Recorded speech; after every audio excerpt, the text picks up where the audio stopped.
रेगिस्तान की जलती दोपहर में आसमान नीला और साफ था।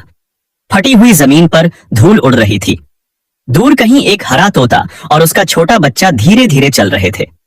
दोनों बहुत थके हुए थे क्योंकि कई दिनों से उन्हें पानी नहीं मिला था, मगर उनके चेहरों पर अब भी उम्मीद थी।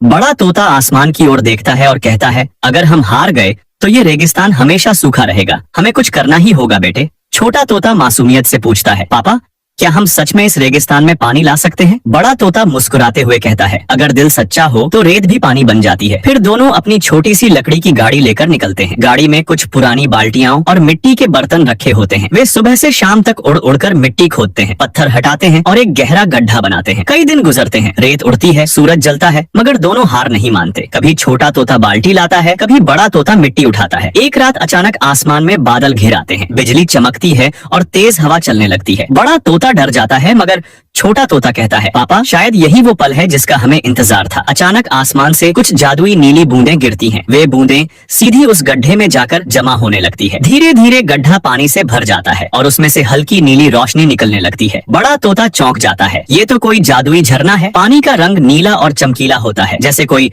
रत्न चमक रहा हो। अगली सुबह पूरा रेगिस्तान बदल जाता है। गड्ढे के आसपास छोटे छोटे पेड़ उगाते हैं, फूल खिलते हैं और हवा में ठंडक फैल जाती है। छोटा तोता खुशी से नाचने लगता है और पानी में छींटे उड़ाने लगता है। अब दोनों सोचते हैं कि इस जगह को और सुंदर बनाना चाहिए। वे आसपास से कुछ पत्थर, लकड़ियां और रंगीन फूल इकट्ठे करते हैं। धीरे धीरे वे वहाँ एक प्यारा सा जल घर बनाते हैं, एक पत्थर का घर जिसमें दीवारों पर नीले पानी की लहरों की डिजाइन बनी होती है। घर के चारों ओर छोटे झरने और फूल लगे होते हैं। दिन बीतते हैं और रेगिस्तान में दूसरे जानवर भी आने लगते हैं, हिरण, खरगोश, यहाँ तक कि एक ऊंट भी वहाँ पानी पीने आता है। तोता सबको मुस्कुराकर पानी पीने देता है। एक दिन अचानक एक तेज आंधी चलती है और पानी का झरना सूखने लगता है। छोटा तोता डरकर कहता है, पापा हमारा झरना जा रहा है। बड़ा तोता तुरंत उड़कर बादलों की ओर जाता है। वह आसमान में उड़ते हुए अपने पंखों से रेत और बादलों को टकराता है। धीरे धीरे आसमान से फिर नीली बूंदें गिरने लगती हैं। इस बार पानी पहले से ज्यादा आता है और पूरा इलाका हरियाली से भर जाता है। अब वहाँ नदियां बहने लगती हैं, फूल खिल जाते हैं और हवा में ठंडक लौट आती है। बड़ा तोता और छोटा तोता उस झील के पास बैठकर कहते हैं, अब ये रेगिस्तान नहीं रहा बेटा, ये अब हमारी पानी की धरती बन गई है। छोटा तोता मुस्कुराता है और अपने पंख फैलाकर आसमान में उड़ जाता है। हरियाली, नीला पानी और बीच में दो खुश तोते। रेगिस्तान अब एक नई जिंदगी पा चुका होता है।